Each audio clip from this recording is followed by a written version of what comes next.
귀한 또 신학교 사역을 할 수 있도록 도와주시며 주님의 선하신 자비로 이끌어 주시옵소서. 또 이 시간도 배우는 이 모든 또 과목도 은혜 가운데 저희에게 지혜와 명철을 주시어서 참 하나님의 진리, 우리 기독교 역사 초기에 그 신학의 형성 또 신앙 이런 것들을 잘 배워서 우리의 신학의 참 굳건한 토대로 삼을 수 있게 하옵소서. 예수님의 이름으로 기도 올렸습니다. 아멘. 자, 우리 오늘은 이제 제 4장 삼위일체, 굉장히 좀 어려운 주제고, 그리고 책 내용도 좀 뭐라 그럴까, 삼위일체에 대해서 좀 집중적으로 다루기보다는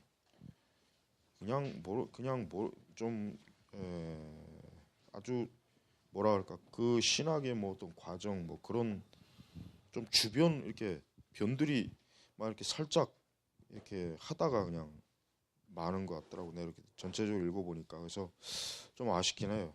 그러나 이제 우리가 한번 살펴보면은 우선 이제 우리가 알아야 될 것은 초대교회 때 이 삼위일체 교리는 상당히 논쟁적이고 아주 중요한. 그러니까 우리가 이제 시대별로 보면은 항상 어떤 시대마다 이제 기독교 교리 어떤 교리적인 부분에 무엇일까? 교리적인 부분에 좀 논쟁점들이 많았죠. 중세 시대에는 전형적인 이신칭의, 그러니까 로마 카톨릭 교회도 루터의 그 이신칭에 대한 그러니까 그 교리에 대한 반박을 하기 위해서 역시 그들도 트렌트 종교회를 통해서 루터의 이신칭의를 이제 정죄했고, 그 다음에 이제 뭐 또 기독론도 마찬가지고, 그 다음에 이제 그 19세기, 그러니까 20세기에 들어와서는 또 성경의 영감, 성경이 얼마나 영감되었나, 영감론에 좀 많이 또 논쟁을 하고, 그러니까 각 시대마다 다 있어요. 자, 그런 면에서 이제 그 삼위일체는 아마도 가장 교회가 당면한 첫 번째 중대한 신앙의 고백이 아닌가, 우리는 그렇게 생각할 수가 있습니다. 그런 면에서 이제 우리가 알아야 될 것은 우리 이 109페이지 쪽 위에 보면 이제 유대교처럼 기독교는 한 분 하나님에 대한 믿음을 고백했다 그랬어요. 한 분 하나님에 대한 믿음을 고백했다. 그러니까 우리가 초기에 보면 알겠지만은 사실 유대교와 기독교는 초기에는 어때요? 구분을 하지 않았어요. 예를 들면 바울도 회당에 가서 설교했고 성경을 가르쳤어요. 그러다가 더 시간이 지난 다음에 이제 유대교 쪽에서 이제 기독교를 굉장히 어때요? 많이 핍박하고, 또 특히 이제 로마 그 지역, 이런 지역에서는 굉장히 그 유대교의 핍박이 강했어요. 그래가지고 사실은 어떻게 보면 그 당시 뭐 이방 다른 종교를 가진 그런 세력보다는 유대교가 사실은 기독교를 극심하게 핍박하는데 굉장히 역할이 컸다는 걸 우리가 이제 알아야 돼요. 그러다 보니까 이제 처음에는 이제 유대교와 기독교가 이제 말 그대로 사실 한 분 하나님을 믿죠. 전혀 뭐 다른 하나님은 아니죠. 그러나 이제 시간이 갈수록 유대교와 기독교는 이제 서로 갈라지게 돼요. 당연히 갈라질 수밖에 없죠. 특히 이제 무엇보다도 이제 삼위일체 교리가 유대교에서는 여전히 어때요? 그거는 유대교에서는 사실은 전혀 그 교리에 대한 어떤 동질감, 그 교리에 대한 그들의 어떤 유대교 신학에서는 사실 그 삼위일체 교리는 사실은 거의 인식하기가 없는 그러한 상황입니다. 그렇기 때문에 우리는 이 삼위일체 교리라고 하는 것이 교회가, 특별히 이제 교회가 세례를 줄 때 뭐 어떻게 합니까? 아버지와 아들과 성령, 그러니까 삼위일체, 성부, 성자, 성령, 삼위일체 하나님에 대한 신앙을 고백을 한 사람에게만 세례를 주고, 또 역시 세례도 어때요? 삼위일체, 성부와 성자, 성령, 삼위 그 하나님의 이름으로 세례를 준단 말이에요. 그러니까 이런 면에서 유대교하고는 이제 어때요? 확고하게 이제 서로 이제 갈라지게 돼 있어요. 그래서 우리가 이러한 그 삼위일체적 우리 기독교 신앙은 아주 우리 기독교의 핵심적 교리로 이제는 사실은 확고하게 자리를 잡습니다. 그런 면에서 이제 여기 이제 뭐 108페이지에 잠깐 뭐 약간 오리게네스하고 헤라클리데스가 이제 서로 이제 논쟁하는 그 책의 내용을 뭐 일부 이제 여기서 실었지만은 헤라클리데스가 굉장히 어려운 게 뭡니까? 즉 한 하나님이냐 두 하나님이냐라고 하는 거. 그러니까 이 헤라클리데스는 하나님을 어때요? 단신론적인 하나님, 유일신론적인 꼭 어떻게 보면 유니테리안적 현대 어떤 그 이단 종파에 꼭 그렇게 이제 이해하는 그러한 그 이해를 갖고 있어요. 그러니까 오리겐이 사실 그걸 금방 간파해요. 이 헤라클리데스는 우리가 믿는 삼위일체 하나님이 아니라 지금 말 그대로 단신론적 즉 아버지와 아들을 구분하지 않는 그러한 신앙을 이제 갖고 있구나라고 하는 것을 오리게네스는 좀 어느 정도 좀 인식을 하게 됩니다. 이렇게 이제 한 분 하나님 즉 진짜 말 그대로 삼위일체가 아닌 그냥 한 분 하나님이냐 아니면은 성부와 성자 성령 이렇게 삼위일체 하나님이냐 하는 이런 부분은 굉장히 아주 본격적으로 힘든 이제 교리 논쟁이 돼요. 오죽하면은 무슨 일이 있습니까? 그 당시 로마 황제인 콘스탄틴 황제가 325년 그 유명한 니케아 그 니케아 공회를 이제 열죠. 그 니케아 공회를 여는 근본적인 목적이 뭐예요? 삼위일체 교리에 대한 확정을 하기 위해서. 그러니까 이 삼위일체냐 아니냐. 그러니까 정말 성부와 성자 성령 삼위일체로 삼위일체적 하나님이냐 아니면은 단신론적인 하나님이냐 이것을 아주 말 그대로 최종적으로 결정을 하기 위해서 황제가 어때요? 황제가 공회를 소집한 거예요. 왜냐하면 그 당시 교회가 이것 때문에 굉장히 지금 교회가 어때요? 시끄럽고 분란이 일어나고 이러니까 황제로서는 어때요? 이 기독교를 국가 교회로 해서 좀 제국의 안정과 평안을 정치적인 그 목적을 가지고 지금 사실 기독교를 공인시켰는데 이게 또 내부에서 교리적으로 싸우면 어떻게 되겠어요? 정치적으로 불안해진단 말이에요. 그러니까 사실은 거의 반강제적으로 콘스탄티누스가 이 공회를 소집해서 여기서 이제 결정을 해라. 더 이상 이 문제를 가지고 더 이상 논쟁하거나 교회가 싸우거나 하는 것은 용납할 수 없다. 아주 굉장히 단호하게 사실은 이 공회를 사실은 막 그냥 밀어붙이는 거야 사실은. 그 황제의 그 권위로 그 권력으로 밀어붙이는 거. 그렇게 해서 사실은 니케아 공회가 사실 일어난 거예요. 그러니까 사실은 니케아 공회를 기독교 안에서 자발적으로 하고 싶어하는 마음도 없었고 그럴 의도가 없었단 말이에요. 왜냐하면 예를 들면 삼위일체를 주장하는 정통에서는 정통 나름대로 이 삼위일체 교리가 어때? 이게 성경의 교리가 하나님께서 우리에게 알려주신 계시인데 무슨 공예냐 무슨 우리가 바르게 믿고 있는데 역시 반대는 반대대로 못해. 우리가 왜 공예를 하느냐? 역시 그들도 역시 거기에 대해서 별로 호의적이지 않았다. 그런 바로 이제 그렇기 때문에 이 콘스탄틴 황제는 거의 반강제적으로 어때요? 반강제적으로 이 공예를 소집해. 그리고 이제 거기서 결국 결정된 게 뭐예요? 그래서 삼위일체. 그래서 여러분 우리 니케아 신조 있죠? 니케아 신조의 그 왜 그 신조가 작성됐으니까 그 니케아 신조 나중에 한번 보면 알겠지만 이 성부 성자 성령 삼위일체 하나님에 대한 교리를 뭐예요? 확정하는 그런 교리를 그때 이제 니케아 회의에서 이제 그렇게 이제 정하는 거예요.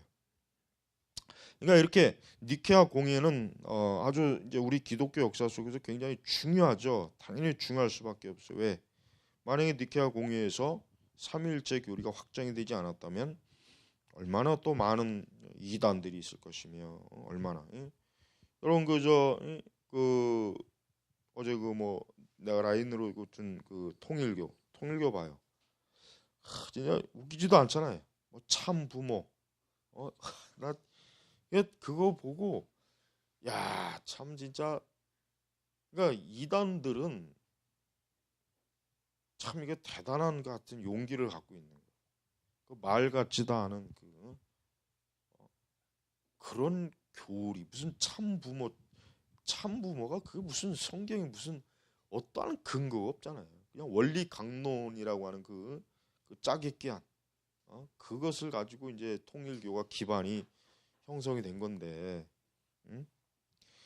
우리가 이렇게 이제 이 기독교의 교리라고 하는 것이 사실 이렇게 참 역사적으로 보면은 많은 도전을 받아왔다. 도전. 그 중에 이제 이 삼위일체 교리도 그동안 많은 도전을 받고 막 그냥 굉장히 막 그 이단들이 활개를 치다가 결국은 니케아 회의에서 결국은 뭐예요?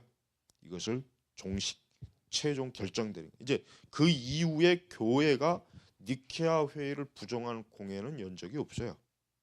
그 심지어는 로마 카톨릭 교회도 니케아 공회의 신조를 저들이 정통 교리로 받아들이고 있다는 우리가 알아야 돼요. 그만큼 니케아 공회 때 결정된 삼일체 교리는 어때요? 확정된 교리이기 때문에 기독교 역사에서 굉장히 중요한 의미를 사실은 가지고 있어요. 그 중에서도 뭐 이제 아다나시우스 같은 사람은 굉장히 대단한 사람이죠. 예, 굉장히 그 당시 교회가 교리적으로 너무나 지금 막 이렇게 막 흐트러지는 상황 가운데서 거의 뭐 홀로 맞싸우시다시피 해서 그 중대한 삼일적 교리 이러한 교리들을 확장하는데 아주 굉장히 큰 역할을 마련했습니다. 그러나 이제 뭐 니케아 회의가 결정한 그런 결정에 역시 반발하는 그러한 세력들은 여전히 있다는 걸 우리가 알아야 돼. 그러니까 삼위일체에 대해서 받아들이지 않는 자들은 여전히 그 니케아 공의에서 결정한 그 결정 사항을 저들은 그렇게 쉽게 호락호락 받아들이지는 않습니다. 그러나 어쨌든 교회는 결국 주류 이제 교회는 어때요? 니케아 공의에서 결정된 삼위일체 교리를 결국은 공식적 하나님의 그 하나님의 그 위격 성부 성자 성령 그 위격에 대한 본격적 교리를 이제 확정을 이제 하게 됩니다. 그래서 우리가 하나님께서는 이렇게 교회가 이제 초기부터 이러한 어떤 그 신학적 교리적 이런 충돌 이런 어떤 반대 뭐 이러한 어떤 저항 이 부분에 있어서 굉장히 뭐라 그럴까 큰 도전을 받고 교회가 어려움을 많이 겪었다는 거 우리가 알아야 돼. 그러니까 어느 시대든지 교회는 결코 편안하게 두 발 뻗고 그렇게 그냥 좀 안정된 그런 시기는 그건 교회 역사에서 없어요. 어느 시기건 간에 교회는 어때요? 언제나 이 교회 내적 외적으로 그러한 그 다양한 그 세력들이 교회의 그 교리, 신자의 신앙 이런 모든 것들을 아주 그냥 참 위협하는 이러한 일들이 많았다는 것을 우리는 알아야 됩니다. 자, 그래서 이제 그리스도의 부활과 하나님 안의 복수성. 자, 예수 그리스도의 부활은 뭐 기독교 교리에 있어서 아주 중심축 뼈대가 되는 거예요. 그러나 또 이 그리스도의 부활은 삼위일체 교리와 또 굉장히 밀접한 절대로 뗄래야 뗄 수 없는 관계를 가지고 있는 거예요. 왜냐? 우선 부활이라고 하는 것은 말 그대로 하나님의 아들 되신 예수님께서 부활하신 게 3일 만에. 그렇다면은 만약에 삼위일체 교리가 아니면 그 하나님의 아들이라고 하는 것 자체도 이게 성립이 될 수가 없어요. 그러니까 그 하나님이 단순히 그냥 쉽게 그냥 하나님이다라고 말해서는 안 될 문제. 왜냐하면 명확하게 예를 들면 구약 성경의 그 제사법처럼 희생의 제물이 실체가 분명해야지 모호하면 안 되는 거예요. 모호하면. 그럼 만약에 부활이 없었다면은 모호하겠죠. 도대체 예수님은 어떻게 된 것이냐? 예수님은 어디 갔느냐? 예수님은 누구인가? 아마 굉장히 좀 모호한 그러한 그 상황에 빠졌을 텐데 다행히 이 삼위일체 교리가 확정된 이후에 이 모호한 어떤 그 역사, 그 신앙, 교회의 뿌리는 사실은 참 위기를 맞지 않았다는 것, 이게 참 감사한 일인 거 우리가 알아야 됩니다. 자, 그래서 이제 초대교회는 그 언제나 이제 우리 아까 시엘에 잠깐 얘기했지만은 신앙 고백을 단순히 유대교처럼 하는 고백이 아니에요. 초대교회는 명확하게 성부, 성자, 성령 삼위일체에 대한 신앙의 고백이 가장 기본적인 고백. 그러니까 그런 고백이 없이는 세례를 받을 수가 없고 성례를 참석할 수가 없단 말이에요. 그러니까 유대교로서는 기독교가 자신들과는 뭔가 좀 다른 그러한 어떤 종교지 않느냐라는 오해도 할 수 있고, 사실은 뭐 굉장히 그걸 반감도 하겠죠. 반감. 왜냐하면 유대인 편에서는 이방인들이 자기들이 믿는 하나님을 빼앗아갔다는 생각을 할 거란 말이에요. 거기에다 또 예수, 그다음에 성령, 이러한 참 사실들을 만약에 얘기한다면 유대인들로서는 굉장히 당황스러운 그런 문제란 말이에요. 자, 그래서 우리가 이제 이런 그 교리적 논쟁에 있어서 이 삼위일체가 지금 우리가 생각하는 것보다 훨씬 더 어때요? 굉장히 아주 큰 긴장과 논쟁을 가지고 시작했다는 걸 우리가 알아야 돼요. 그래서 니케아 신조가 형성이 되었다 해서 그러면 이제 모든 것이 이제 삼위일체다 확정, 그걸 다 받아들인 것도 아니에요. 사실 여전히 뭐예요? 여전히 니케아 공회의 결정을 좀 거부하는 그런 참 비정통 그룹도 역시 그 당시에 있었다는 걸 우리가 알아야 된단 말이에요. 그러니까 우리가 이렇게 교회가 어떤 초기부터 이렇게 신조에 의존할 수밖에 없었던 이유는 이 교회라고 하는 특수성 자체가 사실은 뭐예요? 이 자체가 사실은 지금 어떤 그 당시의 지배적인 문화나 상황의 흐름에 거슬려 올라가는 그러한 상황이지 거기에 맞추는 상황은 아니란 말이에요. 그러니까 기독교는 특별히 하나님의 그 참 말씀, 하나님께서 우리에게 주신 그 율법의 명령, 또 우리에게 그림자로 보여주신 어떤 하나님께 대한 제사, 이런 것들에 대해서 유대교들은 굉장히 어때요? 큰 자부심을 갖고 자부심을 갖고 있는데 그러다 느닷없이 나사렛 예수를 추종하는 사람들이 나올 때부터 서서히 유대교는 어때? 그 기독교와의 그 어떤 뭔가 영적 싸움에서 좀 퇴보하는 그러한 모습도 많이 보였단 말이에요. 그러다 보니까 이런 그 교리 논쟁이라고 하는 것이 단순히 교리 논쟁이 아니라 교회가 지금 어느 위치에 있는가, 지금 어떤 상황에서 교회가 신학적 또 성경적 교리적인 이러한 세상과의 아니면 어떤 반대되는 그런 기독교 세력들과 어떻게 이걸 효과적으로 대처하고 또 저들의 잘못된 종교적인 그 모든 가르침을 깨트릴 수 있는가 하는 것은 굉장히 중대한 문제라는 걸 우리가 알 수가 있습니다. 그래서 우리는 이 니케아 회의 자체를 통해서 니케아 신조가 형성이 됐고, 또 이 니케아 신조를 통해서 결국은 온 세계에 있는 그 이후부터 이제 교회라고 하는 기독교 세력에게는 어때요? 삼위일체는 더 이상 의심하지 않아도 되는, 의심할 수 없는 확정된 교리라고 하는 게 이제 명확해진 거예요. 그러니까 이렇게 이제 하나님의 아들 되심에 대한 그 의심과 부인이라고 하는 것은 단순히 뭐 하나님의 아들 복음을 부인하는 차원 이상으로 더 높은 건 뭐예요? 결국은 하나님이 하신 일 자체를 어때요? 깨름직하게 여긴 거예요. 그러니까 하나님의 하신 일 자체에 대해서는 불신함, 그런 걸 갖게 되는 게 이제 이 삼위일체 논쟁의 아주 큰 잘못된 영역이지.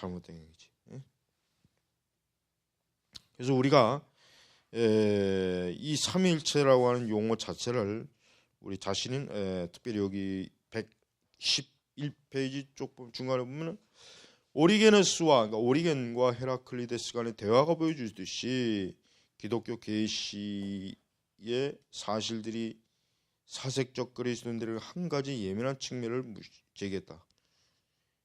한 여러 인간에게 태어난 그 남자, 그러니까 우리 예수님이 그리스도에 대한 경배가 하나님 한 분뿐이라는 것을 진리를 의심하게 만드는 것처럼 보인다. 그렇다면 이스라엘의 하나님 한 분만을 믿었던 사상가들이 어떻게 삼일체 교리라는 게 형성되었을까? 자, 이제 이게 이제 참 특이한 거죠. 왜냐하면 이제 사도들 자신도 사실은 유대인들이고, 그다음에 초대교회 대부분의 그 신자들의 그 신앙적 뿌리는 유대교. 근데 어떻게 해서 삼일체 교리에 대한 저들의 이해가 생겼는가? 가장 직접적인 원인은 뭘까요? 여기 나왔죠. 부활이에요, 부활. 예수님의 부활이야말로 초대교회, 즉 이방인들이 아니었고 오히려 하나님이라고 하는 하나님의 백성들이라고 하는 그들에게 온전한 회복된 모습, 회복된 모습, 그런 것들을 어때요? 그런 것들을 알려주는 그런 것들의 어떤 근원적인 뿌리가 뭐예요? 부활이라고 하는 부활. 그래서 우리가 이 부활, 그리스도의 부활을 결코 무시하면 안 되겠죠. 굉장히 중요한 거죠. 그냥 단순히 부활을 안다, 부활을 교리를 안다 이 차원에 갖고는 안 돼요. 그러니까 부활과 삼위일체는 같이 가요. 양 밖에 양. 그 하나 예를 들면 나는 부활 교리를 안 믿지만 삼위일체 교리는 믿습니다. 이것도 잘못된 거. 나는 삼위일체 교리를 믿지만 나는 부활 교리를 믿지만 삼위일체 교리를 안 믿습니다. 아니면 그 반대가 되는. 이거는 뭐예요? 그거는 한쪽 바퀴를 떼어버리는 거예요. 그러니까 우리는 둘 중에 하나를 받아들이 둘 중에 하나를 포기다. 이게 양당 간의 결정을 내려야지. 부활은 믿지만 삼위일체는 안 믿는다. 삼위일체는 믿지만 부활은 안 믿는다. 하는 이것은 엄청난 모순, 굉장히 큰 모순. 근데 이런 모순을 당연하게 여기잖아요, 사실. 이런 모순을 굉장히 아무렇지도 않게 여기는. 그러니까 그런 일들이 사실은 이미 벌써 초대교회도 있은 거예요. 그러니까 초대교회도 이런 부분에서 자유롭지가 못해. 그래서 우리가 예수 그리스도로부터 받는 그 부활의 그 영화, 여기 보니까 성결의 영어로는 죽은 자들 가운데서 부활하사 능력으로 나타났어.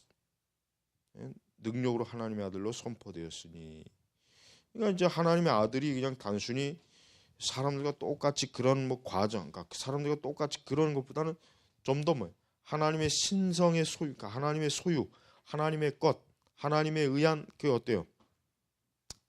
하나님에 의한 이 부활의 권능을 드러내는 거. 이런 것들이 사실은 예수 그리스도가 단순한 사람이 아닌 그 이상, 즉 정말 신적 존재로서 제2위격 성자 예수 그리스도라는 것을 증거할 수가 있는 거예요.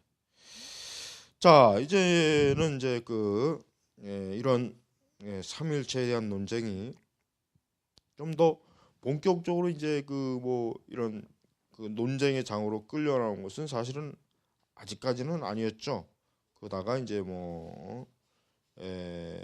플로티우스, 이런 여기 힐라리우스 같은 이런 사람들이 좀 더 이런 부분에 있어서 좀 통찰력 있게 예민하게 주시했다는 걸 우리가 이제 알아야 됩니다. 그래서 이때 이제 한 사람이 또 나오는 게 이제 푸에티의 힐라리우스, 이 사람 이제 힐라리우스 푸에티 그냥 같이 지명을 붙여서 그냥 이렇게 나오는 거죠. 어떤 굉장히 성경에 나오는 부자 청년의 아주 전형을 보여주는데 그러나 이제 그는 오히려 스스로를 더 낮추는. 그래서 이제 한 유명한 수도원의 이제 어떤 그 지도자가 되는 그런 일을 이제 하게 됩니다.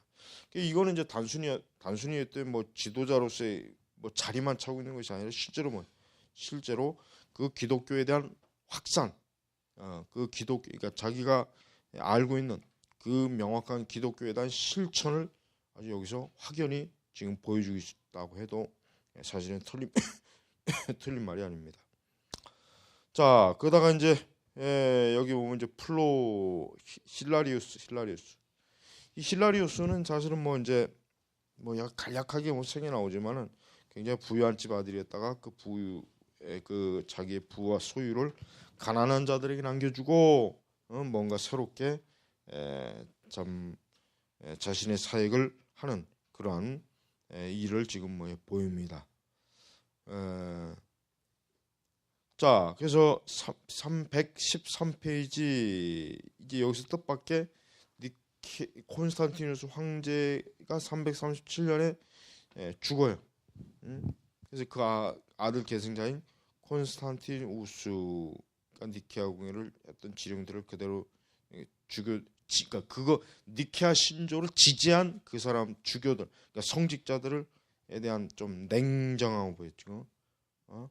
그래서 힐라리우스는 추앙됐으면 4년 동안 갈라리아 4년 동안 갈리아의 교구에 이제 돌아올 수 없었다. 이렇게 나와요.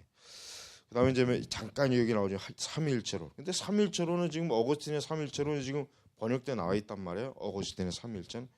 이 책에서 지금 힐라리우스의 그 삼위일체로는 굉장히 뭐 좀 길고 산만하다. 이가 길고 산만할 수밖에 없어요. 사실 뭐 어거스틴이라고 해서 뭐 삼위일체론이 뭐 이게 명확하다고는 하기는 조금, 왜냐하면 삼위일체론이라고 하는 것은 일단 신비적 여기도 나오죠. 여기서 나오는 것은 그리스도와의 연합 관계, 그리스도의 뭐 연합 관계라는 그 말로 지금 잠깐 나오는데, 사실은 삼위일체라고 하는 것을 이 세상 어떤 신학자가 과연 사람이 알아듣게 정확하게 누가 그것을 사실 이해시키기에는 사실 어려워요. 그러니까 이제 이런 삼위일체론에 대해서 이제 변증하거나 옹호하는 사람들의 글은 오히려 사실은 뭐예요? 그 글을 읽거나 보는 사람들은 더 좀 뭔가 혼란스럽게 만들어요. 그러니까 여전히 이제 삼위일체라고 하는 것을 그 초대 고대 교회부터 누군가가 이 삼위일체 교리를 좀 완전히 그냥 정리를 하려고 애를 써도 이게 정리가 안 되는 거예요. 그만큼 삼위일체 교리는 엄청난 참 난해하다. 영적인 난해가 이제 굉장히 강하다. 이렇게 보면 될 거예요. 잠깐 쉬고. 그래서 이제 그 삼일체 교리에 대한 그 힐라리우스 자신은 그 당시에 이제 힐라리우스 자신이 이제 삼일체 교리에서 아주 삼일체 교리에 대한 아주 단호한 그 신앙의 고백으로 그는 주장했어요. 그리고 그 115에 보면은 이제 물론 이제 여기 잠깐 뭐 헬리우스 이해처럼 받는 것은 개인적인 경험의 문제, 하지만 그것은 또한 교회적 차원을 가지고 있었다. 사람들이 받는 것이 신조의 말씀, 세례식 사용의 예전된 말씀, 성경, 성찰식이기 때문에 그런 세례식을 명백하게 언급하면서 독자들에게 세례를 받을 때 복음서의 말씀이 정확하게 낭독되는 사실을 상기시켰다. 즉 사람들은 성부와 성자, 성령의 이름으로 세례를 받는 것이다.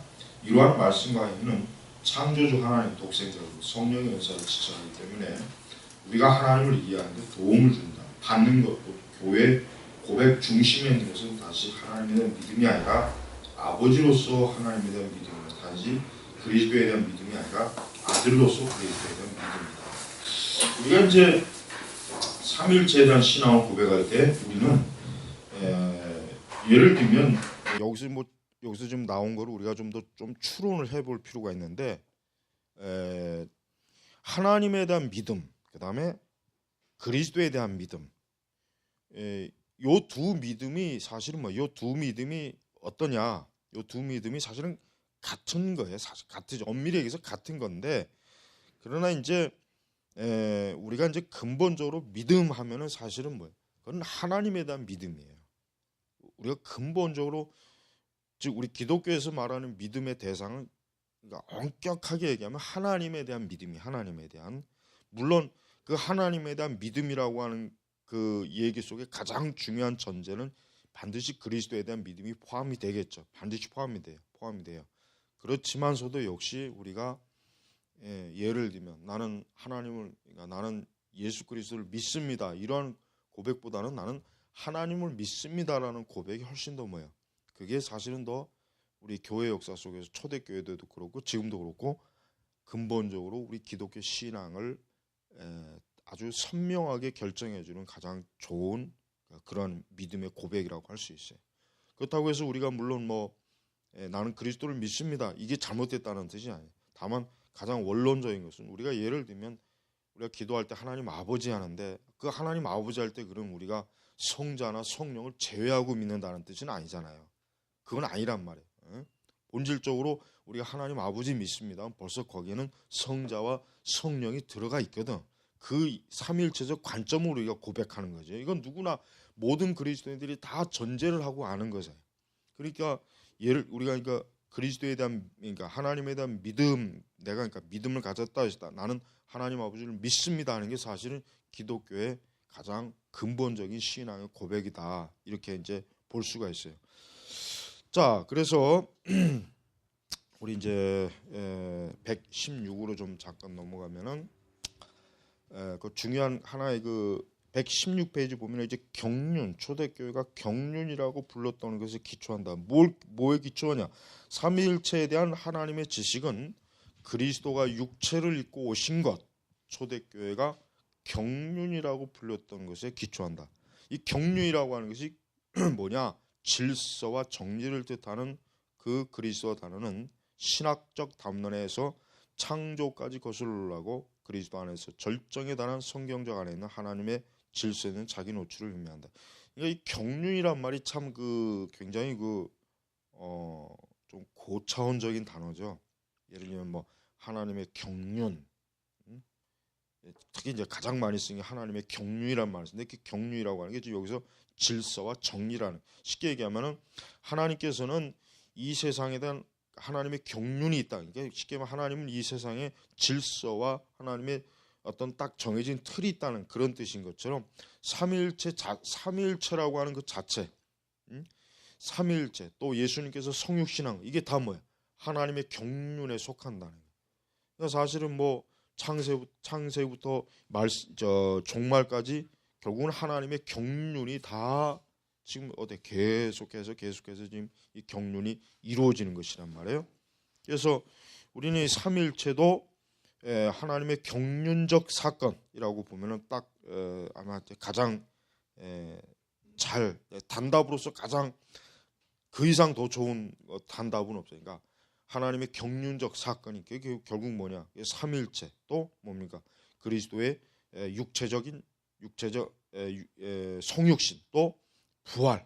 그러니까 이 모든 것들이 다 뭐야? 하나님의 경륜에 속하는 것이다. 이렇게 우리가 알 수 있어요.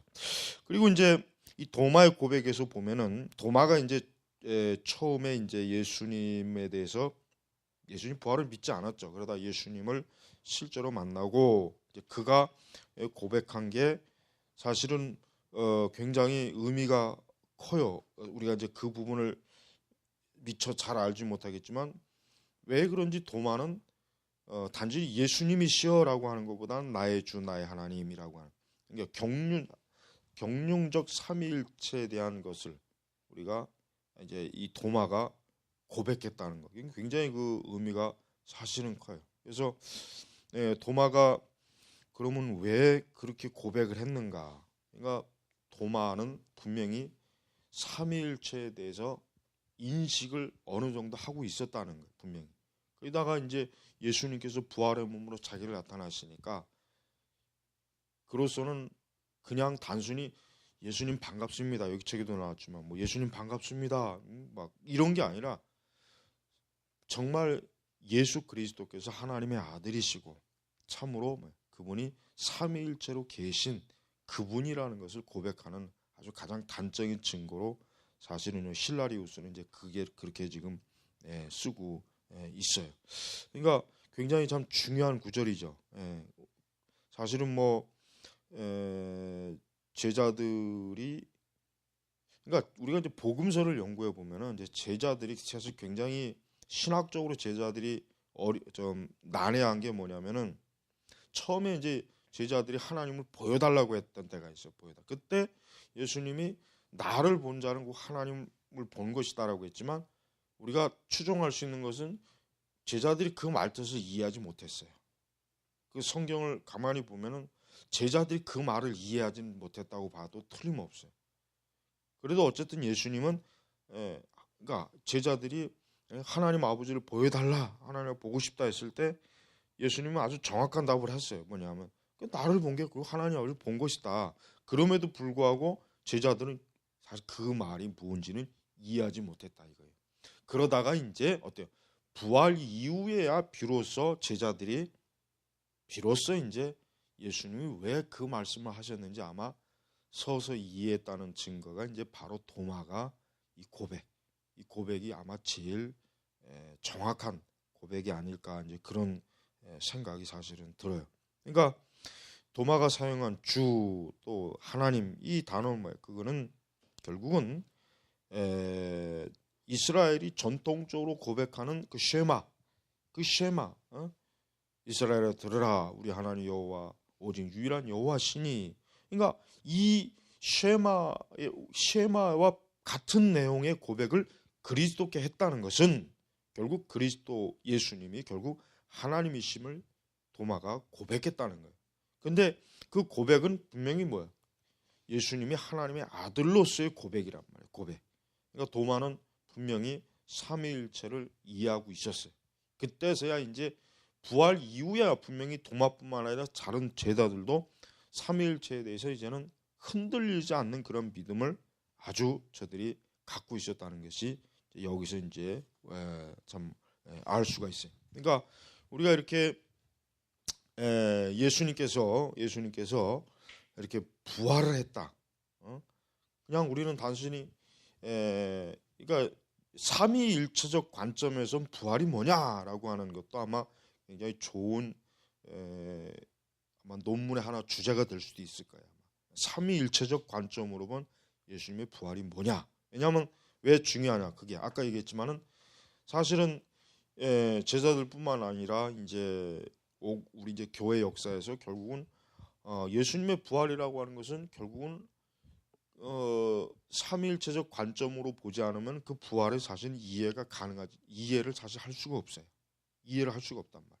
왜냐하면 하나님께서 보내신 자, 그분이 결국 메시아 예수님이고 그분이 십자가에서 고난 당하시고 죽으시고 부활하셨단 말이에요. 그렇다면은 끝끝내 결국은 보낸 자와 받은 자가 있어야 된단 말이에요. 어쨌든 그러니까 그거를 해석하려면 삼위일체적 관점 외에는 달리 설명이 안 되거든. 내가 보내고 내가 갈 수는 없잖아. 그건 안 되는 거예요. 그러니까 하나님 아버지는 보내신 분이고 그리고 보냄을 받은 자는 메시아 예수님이거든. 그러니까 그 관점에서 결국 나중에 예수님이 어때요? 예수님이 제자들에게 너희가 성령을 받기까지는 이 예루살렘을 떠나지 말라 그랬단 말이에요. 그러니까 벌써 뭐예요? 그 예수님 말씀 자체가 벌써 뭐예요? 이미 예수님의 사역 자체가 부활 그다음에 승천하기 전, 그다음에 승천 이후에 그다음에 성령 강림, 오순절 성령 강림. 그러니까 이 모든 것들이 다 뭐예요? 삼위일체적 관점으로 볼 수 있는 아주 명확한 증거가 되는 거예요. 증거. 이게 또 아까 다른 말로 하면은 갑자기 경륜이에요. 경륜. 하나님의 경륜이에요. 경륜이란 말이에요. 그러니까 하나님께서 얼마나 그리스도의 부활을 중심으로 해가지고 아주 질서 있게 정확하게 어때요? 그리스도의 구속 사역을 아주 차근차근 이루어 주시잖아요. 그러니까 무질서가 없어요. 그러니까 예수님 가시고 난 다음에 그 다음에 50일 후에 성령께서 강림하시고 그리고 성령께서는 이제 그리스도의 복음을 이 지상교회를 세워서 그 교회를 통해서 이제 성령님은 계속해서 이 복음을 증거할 수 있게 하고. 그러니까 하나님의 경륜이라고 하는 것은 이렇게 뭐예요? 삼위일체적 관점으로 아주 너무나 돼요. 진짜 말 그대로 질서 있게 배열이 되고 있단 말이에요. 배열이 되고 있어요. 그러니까 유대교의 문제는 뭐냐면 유대교는 이 하나님의 경륜에 있어서 유대교는 뭐예요? 그러니까 성자 예수님과 그러니까 메시아 되신 성자 예수님과 이 성령님에 대해서 유대교는 어때요? 인식을 못한 거예요. 그러니까 유대교는 하나님께서 전 역사 속에서 어떻게 하나님의 경륜을 하느냐에 있어서 오직 유대인들에게만 하나님의 경륜을 한정시킨 거예요. 유대인들은. 그게 문제예요. 그러니까 유대교의 한계는 거기에요. 딱 거기까지. 유대교는 자기들만이 하나님의 경륜의 대상이고 자기들만이 하나님의 어떤 하나님의 어떤 구원사적 그런 관점을 자기들에게만 딱 한정시켰지만은 예수님께서는 어때요? 예수님께서는 점점 그게 아니라는 것을 제자들에게 계속 말씀하셨고, 그리고 제자들이 그때는 깨닫지 못했지만 오순절 성령 강림 이후에 비로소 하나님의 구원의 전 경륜 역사는 뭐예요? 삼위일체적 경륜 역사는 단지 유대교에만 유대인들에게만 해당되는 것이 아니라 이제는 이방인들에게까지 해당되는구나 하는 것을 비로소 알게 된단 말이에요.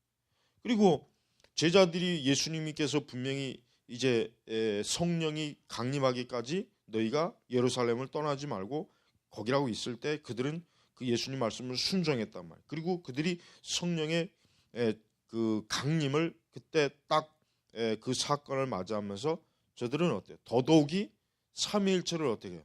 확증받았단 말이에요. 그러니까 예수님 하신 그 말씀 그대로 진짜 성령께서 오신 거예요.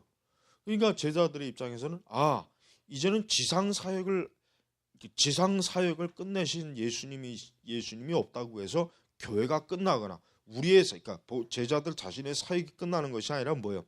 여전히 뭐예요? 성령님을 통해서 어때요? 그 사역이 진행이 되고 계속해서 어때요? 나아가는 거랍니다. 이게 바로 뭐예요?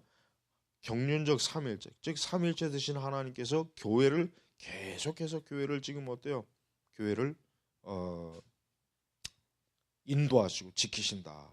그래서 여기 119페이지 위쪽에 보면은 뭐라고 했냐면 힐라리우스가 부활은 힐라리우스의 성경 해석의 열쇠이며 성경에 대한 지나치게 이론적 견해를 거부하는 이유다. 그러니까 이 힐라리우스는 이 부활을 이 삼위일체를 이해하는 아주 중심 고리로 이해했다. 이제 그렇게 보는 거예요. 그러니까 부활 교리가 없으면 어떻게 될까요? 그러니까 부활이 없다면 삼위일체도 없는 거예요. 그렇게 보면 돼. 이거 굉장히 중요한 거예요. 삼위일체가 없으면 부활도 없는 것이고 부활이 없으면 삼위일체도 없는 거예요. 그러니까 이 부활 사건이라고 하는 게 단순히 계란 까먹는 날이 아니에요. 진짜 이거는 여전히 하여튼 계란을 그게 잘못된 거라고 그렇게 어딘가에서 좀 들었을 텐데, 아니 어딘가에서 좀 그래도 들었을 텐데도 여전히 그 부활절 그 계란 그 풍습하여튼 안 없어지는 거 보면 참 아주 이 악습은 이게 한 번 들어오면은 이게 힘들어요. 악습은. 그러니까 교회 안에 이 악습이 한 번 들어오면 이게 점처럼 이게 이제 제거가 힘드니까 아예 처음부터 악습이 자리 잡지 못하도록 처음부터 잘해야 돼. 처음부터. 이게 시간 지나면 이게 못 앱세. 그러니까 예를 들면 부활절 계란 안 하면은 왜 올해는 계란 안 하냐고 은혜가 떨어졌다는 둥, 계란 못 먹어서 나 시험 나왔다는 둥, 그런 사람도 있어요. 진짜 웃기는 일이지만 어른들도 계란 못 먹어서 시험 드는 사람도 있다니까. 진짜 있어요. 진짜 별 사람 다 있어요. 별 사람 진짜. 그러니까 자 힐라리우스는 이 부활이 굉장히 중요한. 그래서 우리가 여기 골로새서 1장 19절 이 말씀 잠깐 나와 있는데 아버지께서는 모든 충만으로 예수 안에 거하게 하시고, 그러니까 아버지께서는 모든 충만으로 예수 안에 거하게 하시고, 그러니까 하나님의 그 능력, 영광, 권위 이것을 하나님께 드러냈다. 이제 이 말이죠. 골로새서 1장 19절은. 그러니까 하나님께서는 하나님 자신의 그 영광스러움, 그 권능과 지혜를 그리스도의 부활을 통해서 풍성하게 드러나셔서 결국은 하나님 자신의 영광을 드러내는 아주 귀한 사건으로 부활 사건은 사실은 쓰여지게 된다. 이렇게 우리가 알 수가 있습니다. 자, 이제 신적 지혜. 자, 신약 성경은 나사렛 예수를 어린 시절을 보냈고 성장했으며 예루살렘에서 십자가에 달렸고 죽은 지 3일 만에 부활한 인간으로 소개한다.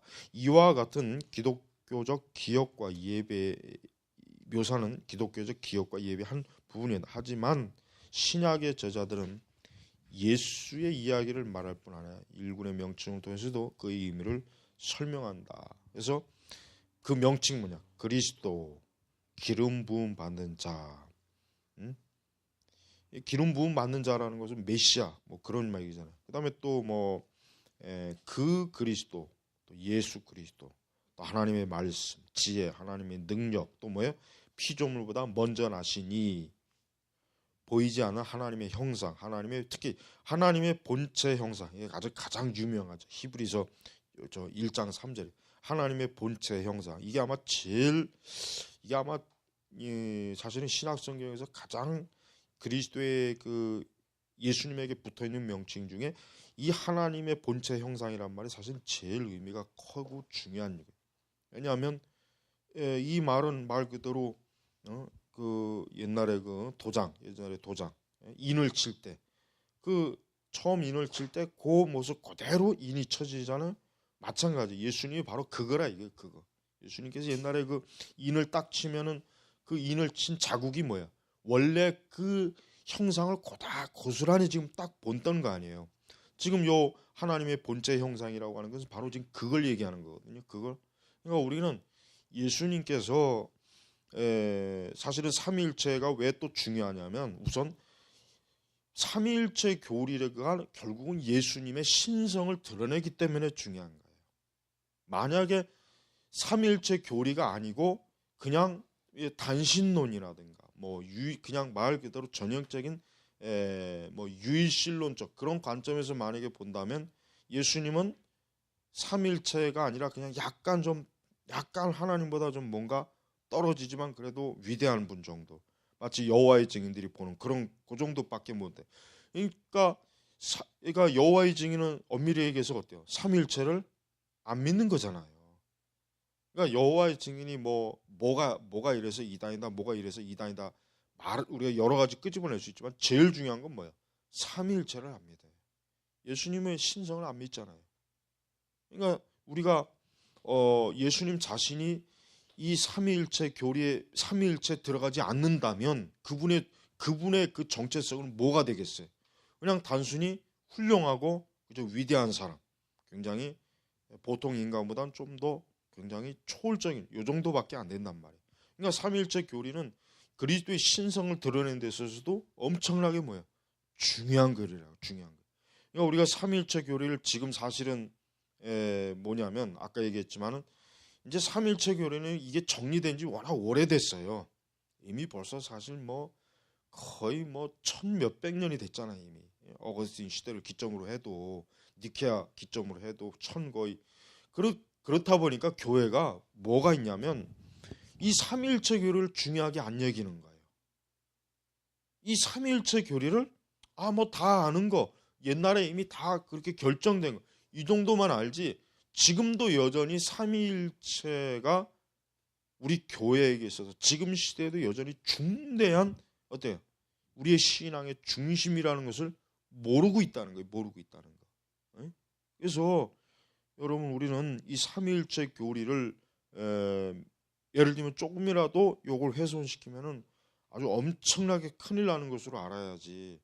그거를 여전히 지금도 예를 들면 하나님을 표현할 때 태양이시여 공기여 이슬방울이여 이런 식으로 여전히 삼위일체를 그렇게 해석한다거나 아니면은 삼위일체를 전혀 가르치지 않거나 그걸 이해시키려고 하지 않거나 그거 교리에 대한 것들을 만약에 설교하지 않는다면 그건 엄청난 문제가 있는 거예요.